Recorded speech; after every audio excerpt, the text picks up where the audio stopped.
Hello viewers, welcome to our channel. நம்ம இன்றைக்கி இந்த வீடியோவில் ஒரு முக்கியமான டாபிக் பற்றி தான் பார்க்க போகிறோம். உங்களோட மியூச்சுவல் ஃபண்ட்ஸ் எப்போ விற்கணும் என்பதை பற்றி இந்த வீடியோவில் பார்க்கலாம். வாங்க வீடியோக்குள்ளே போகலாம்.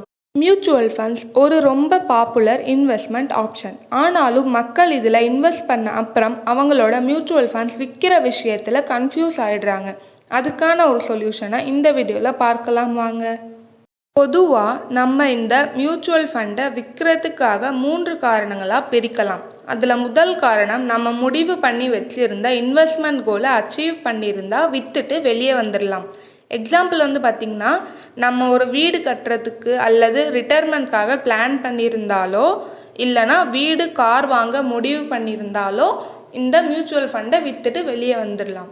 ரெண்டாவது காரணம் என்னன்னு சொல்லி பார்த்தீங்கன்னாக்கா, மியூச்சுவல் ஃபண்ட் அண்டர் பெர்ஃபார்ம் பண்ணிட்டு இருக்கும்போது அந்த ஃபண்டில் இருந்து அடுத்த ஃபண்டுக்கு ஷிஃப்ட் ஆகிறதுக்காக விற்றுட்டு வெளியே வரலாம்.